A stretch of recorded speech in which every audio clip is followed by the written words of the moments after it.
Walk me inside the boardroom for you guys, what that month was like with all the back and forths. Yeah, so I think, the key point that Jeff made is all these deals are such low probability events. You've got to just keep managing the business like you're going to be a going concern into perpetuity. So hence, we had initiated the process to look at potentially merging with someone in the first quarter, maybe February or March or so of 2022. And so it was a long process. We received the first bids, I think, in June-ish, maybe another round of bids in July. And kind of still at this point in August, we had identified a party CDO that we could probably work with, but or that we felt like was potential to get a deal done, but still there weren't the in-depth conversations that, to get to the final price between the parties to say hammer out some of the key deal terms.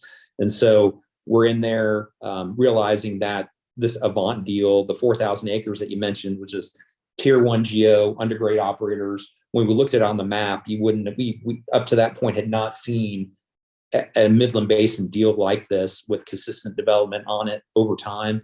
And again, that played out, I think, at the point where we mentioned the deal in our third quarter press release. There was almost 20 rigs running on that asset, over 4,000 acres. So really an incredible asset. So, we had to manage the business such that, there are potential for two outcomes. That's because of the low probability. One, to keep us in play, people seeing us as a leader within the mineral space, but also dually working the process with CDO. And I think, announcing that deal kind of mid-August really kind of helped bring them to the table.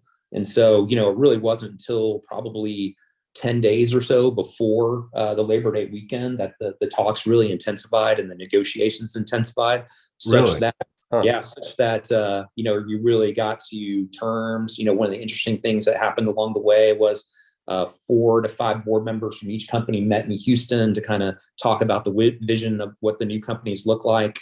And then really the Friday before the Labor Day weekend, throughout that weekend, we were up basically 20 hours a day working on negotiating final deal terms, working on the documents, calls even Monday morning at 2-3 a.m. before the press release goes out at 6:30-ish a.m., just trying to hammer out the final deal terms so everybody's comfortable with the process. So really kind of that probably 10 days to maybe no more than 2 weeks before Labor Day weekend was just probably some of the most intense time, being a public company CEO, and just for the entirety of the management team, just, again, working through managing the business and then managing the process. So really, but at the end of the day, I think a very successful transaction for shareholders, because along the way, they've always mentioned, when you go to the shareholder meetings and you meet with the larger shareholders, how can we get more liquidity, scale, and float? Because we want to own more companies in the mineral space. But when you have,